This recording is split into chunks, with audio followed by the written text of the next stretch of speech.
സന്ധ്യയെങ്കൽ വിലാപവും സന്തോഷസിംഗലും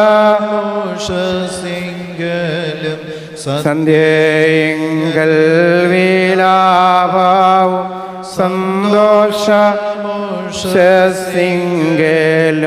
പരപരമേശ വരമരുളീശ നീയാത്രേ രക്ഷാസ്ഥാനം. വിശുദ്ധ യോഹന്നാൻ എഴുതിയ സുവിശേഷം 3-ാം അധ്യായത്തിൻ്റെ 16 മുതലുള്ള വാക്യമാണ് ഇന്ന് എവങ്കേലിയനായി വായിച്ചത്. അതിൻ്റെ 16-ാമത്തെ വാക്യം ഞാൻ വായിക്കും. തൻ്റെ ഏകജാതനായ പുത്രനിൽ വിശ്വസിക്കുന്ന ഏവനും നശിച്ചു പോകാതെ നിത്യജീവൻ പ്രാപിക്കേണ്ടതിന് ദൈവം അവനെ നൽകുവാൻ തക്കവണ്ണം ലോകത്തെ സ്നേഹിച്ചു. ദൈവം തൻ്റെ പുത്രനെ ലോകത്തിലയച്ചത് ലോകത്തെ വിധിപ്പാനല്ല, ലോകം അവനാൽ രക്ഷിക്കപ്പെടുവാൻ മാത്രമേ. പ്രാർത്ഥിക്കാം. ദൈവമായ കർത്താവേ, എൻ്റെ വായിലെ വാക്കുകളും ഹൃദയത്തിലെ ചിന്തയും അവിടുത്തെ തിരുനാമത്തിന് മഹിമയായി തീരണമേ. കേൾവിക്കാരായിട്ടുള്ള അടിയങ്ങളെ അവിടുന്ന് അനുഗ്രഹിക്കണമേ. ഞങ്ങൾക്ക് ആവശ്യമുള്ളത് എന്താണെന്ന് അറിഞ്ഞ് ഇന്ന് പൽക്കാലം ഞങ്ങൾക്ക് വിഭാഗിച്ച് നൽകണമേ. യേശുവിൻ്റെ നാമത്തിൽ തന്നെയും ആമേൻ. ഇന്ന് മാർത്തോമാ സഭ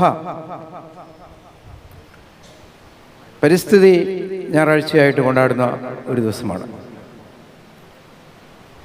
ജൂൺ 5-ാം തീയതി ആയിരുന്നു ലോക പരിസ്ഥിതി ദിനം.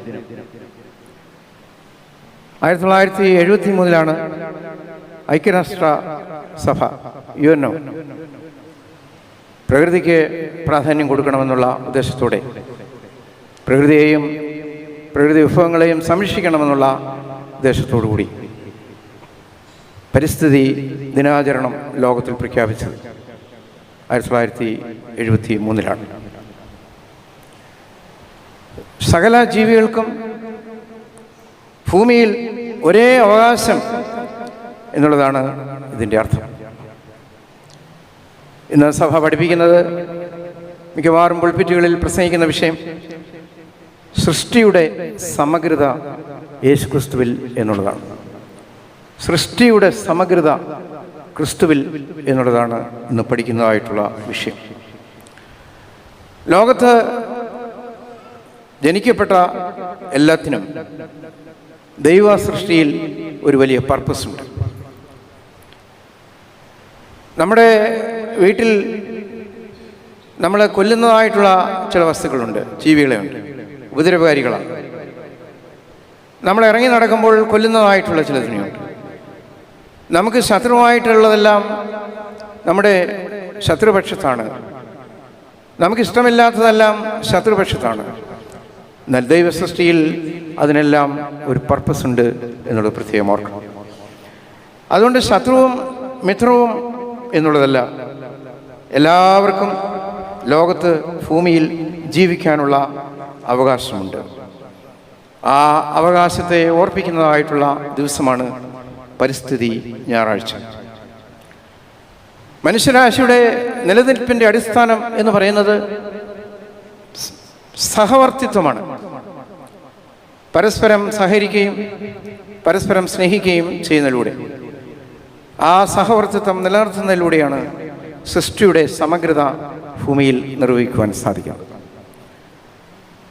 മനുഷ്യനും അതോടൊപ്പം തന്നെ ജന്തുക്കളും സസ്യങ്ങളുമെല്ലാം ദൈവസൃഷ്ടിയിൽ ജീവനുള്ളവയാണ്. മനുഷ്യൻ സവിശേഷ ബുദ്ധിയുള്ള മൃഗമാണ്. എന്നാൽ മറ്റെല്ലാം ദൈവം ഉണ്ടാകട്ടെ ഉണ്ടാകട്ടെ എന്ന് പറഞ്ഞു. ജീവജാലങ്ങളെയും വേദം തോട്ടത്തിൽ സൃഷ്ടിച്ചു, മനുഷ്യന് വേണ്ടതെല്ലാം നൽകി. അതുകൊണ്ട് മാർത്തോമാ സഭ ഈ കാലങ്ങളിൽ മുൻകാലങ്ങളെക്കാൾ ഉപരിയായി പരിസ്ഥിതിക്ക്, സാഹചര്യങ്ങൾക്ക് വളരെ പ്രാധാന്യം കൊടുക്കുന്ന സംഗതികളാണ് നമുക്ക് കാണാൻ കഴിയുന്നത്. കുറച്ച് നാളുകൾക്ക് മുമ്പ് നമ്മൾ പത്രത്തിൽ, മനോരമയിൽ നമ്മൾ വായിച്ചു, ആകാശത്തിലെ പറവകൾക്ക് വെള്ളം കൊടുക്കുവാൻ അഭിനന്ദ മെത്രാപ്പൊലീത്ത തിരുമേനി പ്രാധാന്യം കൊടുത്തു. അതിനുവേണ്ടി പുലാത്തിനിൽ പ്രത്യേകമായ സംവിധാനങ്ങൾ ഏർപ്പെടുത്തി. പറവകൾക്ക് പാനപാത്രം എന്നുള്ളതാണ് അത് അതിൻ്റെ ഹെഡിങ് വായിക്കാനോട് വന്നു. നമ്മുടെ വീട്ടിൽ മതിൽക്കെട്ടിലും കരിയാപ്പിലയിലും കരിയാപ്പിൻ്റെ തണ്ടിലും ചെടികളിലുമൊക്കെ വന്നിരിക്കുന്ന ചെറിയ ജീവികൾ വെള്ളത്തിനു വേണ്ടി അവ ചലിച്ചുകൊണ്ടിരിക്കുന്നു. എന്നാൽ അറിയാവുന്ന ആളുകൾ ഒരു പാത്രത്തിൽ അല്പം വെള്ളം അതിന് വെച്ചു കൊടുക്കും. കാരണം എന്തിനാണ് അത് വെച്ചു കൊടുക്കുന്നത്? അവയും ദൈവത്തിൻ്റെ സൃഷ്ടിയുടെ പ്രാധാന്യമുള്ളവയാണ്. കഴിഞ്ഞ വലിയ നോമ്പ് കാലഘട്ടത്തിൽ സഭ പ്രാധാന്യം കൊടുത്തത് ഒരു പ്രത്യേക സംഗതിക്കാണ്. ഓർമ്മയുണ്ടോ? കാർബൺ നോമ്പ്. 50 നോമ്പിൻ്റെ സമയങ്ങളെന്ന് പറയുന്നത് 7 ആഴ്ച. ഓരോ ആഴ്ചയും ഓരോ വിഷയങ്ങൾക്ക് വേണ്ടി പഠിക്കുകയും അതിന് പ്രാധാന്യം കൊടുക്കുകയും ചെയ്യണം. വെള്ളം ദുരുപയോഗം ചെയ്യരുത്, വൈദ്യുതി ദുരുപയോഗം ചെയ്യരുത്, മനുഷ്യൻ്റെ ഭക്ഷണ രീതികൾ, വസ്ത്രധാരണം, പണം, അങ്ങനെ ഓരോ ആഴ്ചയിലും അതിനുള്ള പ്രാധാന്യം നൽകി കാർബൺ നോമ്പ് എന്ന് പറയുന്നത് ക്രൈസ്തവ ലോകത്തെ സഭകളിൽ ഏറ്റവും ആദ്യം അത് നടപ്പിലാക്കിയത് കഴിഞ്ഞ വലിയ നോമ്പ് കാലഘട്ടത്തിൽ മാർത്തോമാ സഭയാണ്. ദൈവം ക്രിസ്തുവിലൂടെ ലോകത്തോടുള്ള സ്നേഹം വെളിപ്പെടുത്തി എന്നുള്ളതാണ് സൃഷ്ടിയുടെ സമഗ്രതയുടെ പ്രത്യേകത. ദൈവം യേശു ക്രിസ്തുവിലൂടെ ലോകത്തോടുള്ള സ്നേഹം വെളിപ്പെടുത്തി. ഞാൻ PDC പഠിക്കുന്ന സമയത്ത്, അന്ന് +2 അല്ല, PDC ആണ്, 79, 81 കാലഘട്ടത്തിൽ, 82, 85 കാലഘട്ടത്തിൽ ഡിഗ്രി പഠിക്കുമ്പോൾ ആ സമയത്ത് എക്കണോമിക്സിൽ പഠിച്ചിട്ടുണ്ട്, water is A free gift of God. വെള്ളം ദൈവത്തിൻ്റെ ഫ്രീ ആയിട്ടുള്ള സമ്മാനമാണ്. എന്നാൽ വെള്ളം ഇന്ന് നമ്മൾ എന്തോ ചെയ്യാണ്? കിണറില്ലാത്തവരും കിണറ്റിലെ വെള്ളം കുടിക്കാൻ ഇല്ലാത്തവരും കിണറ്റിലെ വെള്ളം കുറഞ്ഞു പോകുന്നവരും പൈസ കൊടുത്താണ് നമ്മൾ എന്തോ ചെയ്യുന്നത്? വെള്ളം വാങ്ങിക്കുന്നത്. നമ്മുടെ പള്ളിയുടെ വരാന്തയിൽ എല്ലാ ഞായറാഴ്ചയും കുടിക്കുവാനുള്ള, ദിവസങ്ങളിൽ കുടിക്കുവാനുള്ള വെള്ളം വെച്ചിട്ടുണ്ട്. അത് പൈസ കൊടുത്ത് വാങ്ങിക്കുകയാണ്. വാട്ടർ എന്ന ഫ്രീ ഗിഫ്റ്റ് അല്ല, ഒരു കാലത്ത് ഒരു ഫ്രീ ഗിഫ്റ്റ് എന്ന് നമ്മൾ പഠിക്കും. അത് കഴിഞ്ഞ് പഠിച്ചു, oxygen is A free gift of God. നമ്മൾ ഓക്സിജൻ ഇപ്പോൾ ശ്വസിക്കുന്നില്ലേ? കാർബൺ ഡൈ ഓക്സൈഡ് വെളിയിലേക്ക് വിടുന്നു. Oxygen is A free gift of God. പക്ഷേ ഓക്സിജൻ്റെ വില അറിയണമെങ്കിൽ ഒരാഴ്ച അല്ലെങ്കിൽ ഒരു ദിവസം, 1 മണിക്കൂർ അസുഖം ബാധിച്ച് ആശുപത്രിയിൽ ചെന്ന് കിടക്കുമ്പോഴേ ഓക്സിജൻ്റെ വില നമ്മൾ അറിയത്തുള്ളൂ. എന്നാൽ ഈ വാട്ടറും ഓക്സിജനും ഒക്കെ തന്ന ദൈവത്തിന് സ്തോത്രം ചെയ്യുവാൻ നമുക്ക് സാധിക്കണം. ഇതൊരു ഫ്രീ ഗിഫ്റ്റാണ്, സമ്മാനമായിട്ട് നമുക്ക് നൽകുന്നതാണ്. പണം കൊടുക്കാതെ നമുക്ക് ലഭിക്കുന്ന ഇതിനെയൊക്കെയും ഓർത്ത് ദൈവത്തെ സ്തുതിപ്പാൻ ഇടവരണം. ഇതിൻ്റെ വില അറിയണമെങ്കിൽ ഇത് ലഭിക്കാത്തതായിട്ടുള്ളൊരു സാഹചര്യത്തിൽ നമ്മളായിരിക്കുമ്പോഴാണ്. വായുവിനും വെള്ളത്തിനും വേണ്ടിയുള്ള ഒരു യുദ്ധത്തിലേക്ക് മനുഷ്യൻ പ്രവേശിക്കുകയാണ്.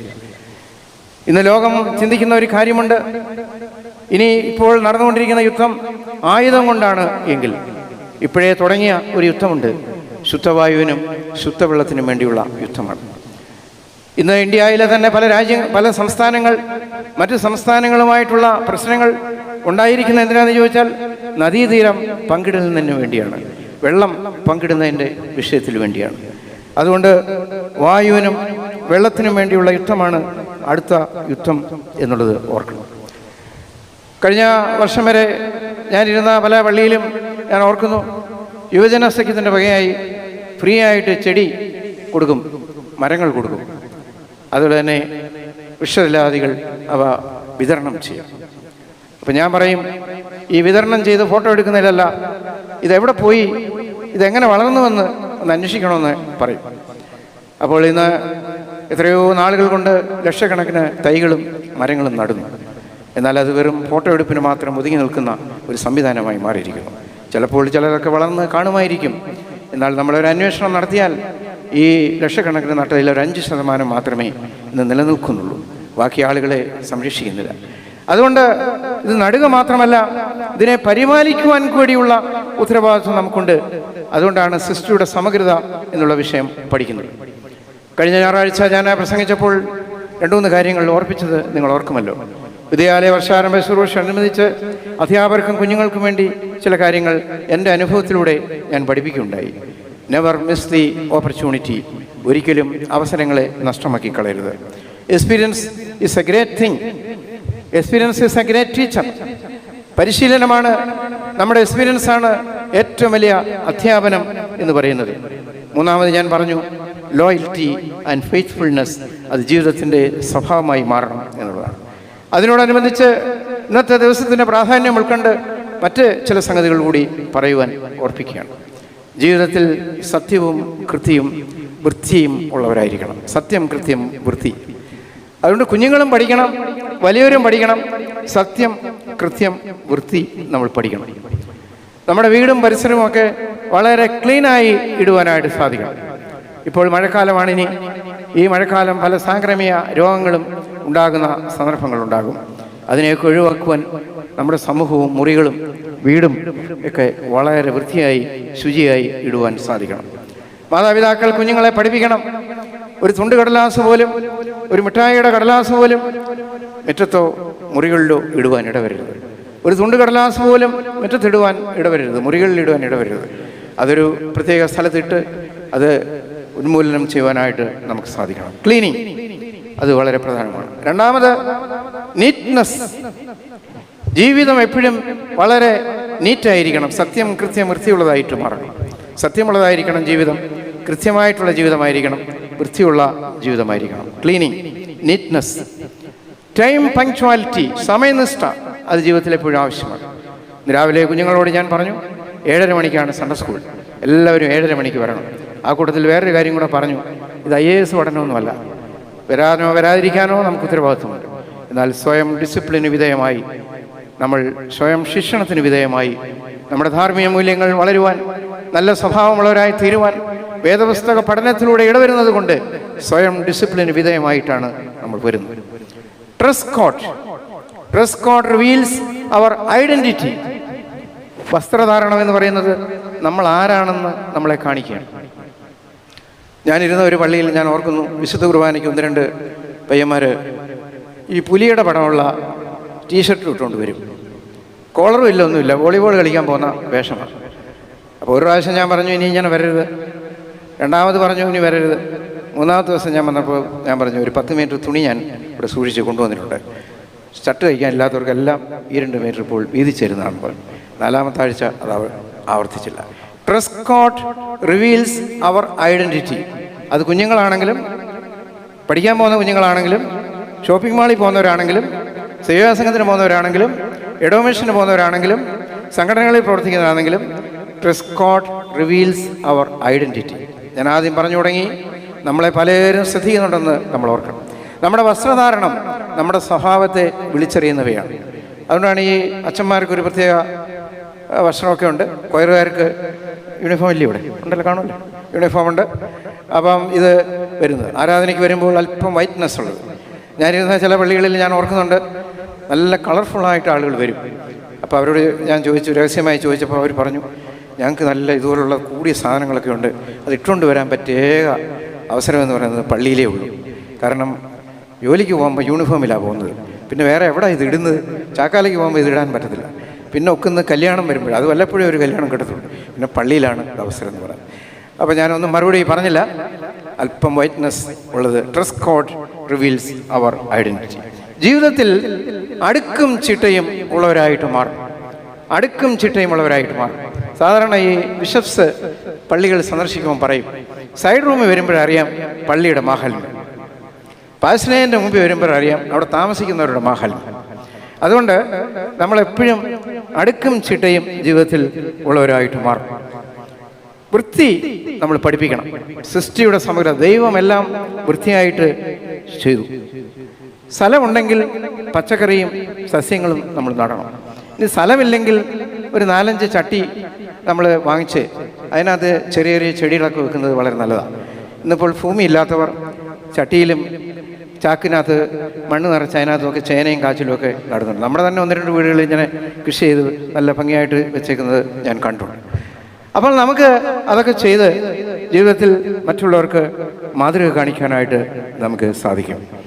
പ്രകൃതി സംരക്ഷിക്കണം. പ്രകൃതിയെ സംരക്ഷിക്കുന്നതിലൂടെയാണ് ദൈവത്തോടുള്ള സ്നേഹം നമ്മൾ വെളിവാകുന്നത്. ഞാൻ ഇവിടെ സേവ്യാസംഘത്തിന് ഉപവാസ പ്രാർത്ഥനയ്ക്ക് വന്ന സമയത്ത് ചോദിച്ചൊരു ചോദ്യമുണ്ട്. സൗന്ദര്യം എന്ന് പറയുന്നത് എന്താണ്? സൗന്ദര്യം എന്ന് പറയുന്നത് എന്താണ്? അത് കേട്ടപ്പോൾ എല്ലാവരും ഇങ്ങനെ ഞെട്ടിയിരിക്കുക. എന്താണ് സൗന്ദര്യം? സൗന്ദര്യം നമ്മൾ പറയും, നോക്കുന്നവരുടെ കണ്ണിനെ ആശ്രയിച്ചാണ് സൗന്ദര്യം എന്ന് പറയും. എന്നാൽ ദൈവം സൗന്ദര്യത്തോടെയാണ് ലോകത്തെ സൃഷ്ടിച്ചത്. In the beginning there was chaos and confusion. പാഴായും ശൂന്യമായും ഭൂമിയായിരുന്നു. എന്നാൽ ദൈവം 6 ദിവസം കൊണ്ട് ഇരിക്കേണ്ടതിനെ ഇരിക്കേണ്ട സ്ഥാനത്തെല്ലാം വെച്ചു. അപ്പോൾ ദൈവം കണ്ടു, നല്ലതെന്ന് ദൈവം കണ്ടു. സന്ധ്യയായ വിശ്വസമായി 1-ാം ദിവസം. അതുകൊണ്ട് സൗന്ദര്യം എന്ന് പറയുന്നത് ഇരിക്കേണ്ട സ്ഥാനത്ത് ഇരിക്കുന്നതാണ് സൗന്ദര്യം. നമ്മുടെ സഹോദരിമാരുടെ തലയിൽ, കുഞ്ഞുങ്ങളുടെ തലയിൽ, പെൺകുട്ടികളുടെ തലയിൽ മുടിയുണ്ട്. ആൺകുട്ടിയുടെ തലയിലും മുടിയുണ്ട്. ഈ മുടി നമ്മുടെ തലയിൽ ഇരിക്കുമ്പോൾ എത്രയോ സൗന്ദര്യമാണ്. എന്നാൽ ഈ മുടി ആഹാരത്തിൽ വീണാലോ വലിയ വിഷയമുണ്ടാവും, അല്ലേ? ഇനി അടുത്ത ആഴ്ച പള്ളി വരാൻ ഒക്കാതെ വരും. അതുകൊണ്ട് ഓരോന്നും ഇരിക്കേണ്ട സ്ഥാനത്ത് ഇരിക്കേണ്ടതുപോലെ ഇരിക്കേണ്ടിടത്ത് ഇരിക്കുന്നതാണ് സൗന്ദര്യം എന്ന് പറയുന്നത്. chaos ആൻഡ് കൺഫ്യൂഷനായി കിടന്ന ലോകത്തെ ദൈവം ഓരോ സ്ഥാനങ്ങളിൽ ഇരിക്കേണ്ടതുപോലെ ഇരുത്തി. 1-ാം ദിവസം അവൻ വെളിച്ചത്തെ സൃഷ്ടിച്ചു. യഹോവയായ ദൈവം 2-ാം ദിവസം ആകാശത്തെ സൃഷ്ടിച്ചു. 3-ാം ദിവസം ഭൂമിയെ സൃഷ്ടിച്ചു. 4-ാം ദിവസം സൂര്യനെയും ചന്ദ്രനെയും സൃഷ്ടിച്ചു. 5-ാം ദിവസം പറഞ്ഞിരുന്നത്. മറ്റൊരു കാര്യം ഓർക്കേണ്ടത്, സ്ത്രീയും പുരുഷനും തമ്മിൽ പരസ്പരം കുറ്റപ്പെടുത്തി ശത്രുതയിലേക്ക് പ്രവേശിക്കുകയാണ്. പാപത്തിന്റെ ഫലമായിട്ടാണ് ഉത്തരവാദിത്തങ്ങൾ ഏറ്റെടുക്കാതെ ശത്രുതയിലേക്ക് പ്രവേശിക്കുന്നത്. പിന്നീട് നമ്മൾ കാണുന്നത്, യഹോവയായ ദൈവം പാമ്പിനെ ശപിച്ചു. പാമ്പിന് ഒരു ശിക്ഷ അവിടെ നൽകി. ശപിച്ചു എന്നതിനേക്കാൾ ഉപരി ഒരു ശിക്ഷ അവിടെ നൽകുകയാണ് കാണുന്നത്. എന്നാൽ കർത്താവായ യേശുക്രിസ്തുവിലൂടെയാണ് ലോകത്തെ വീണ്ടെടുത്തത്. റിഡംഷൻ, ലോകത്തെ വീണ്ടെടുത്തതായിട്ടുള്ള യേശുക്രിസ്തുവിന്റെ വലിയ സ്നേഹം, അതാണ് ഇന്ന് കുറിവാക്യമായിട്ട് വായിച്ചത്. യോഹന്നാൻ 3:16. തന്റെ ഏകജാതനായ പുത്രനിൽ വിശ്വസിക്കുന്ന ഏവനും നശിച്ചു പോകാതെ നിത്യജീവൻ പ്രാപിക്കേണ്ടതിന് ദൈവം അവനെ നൽകുവാൻ തക്കവണ്ണം ലോകത്തെ സ്നേഹിച്ചു. ആ സ്നേഹത്തെക്കാൾ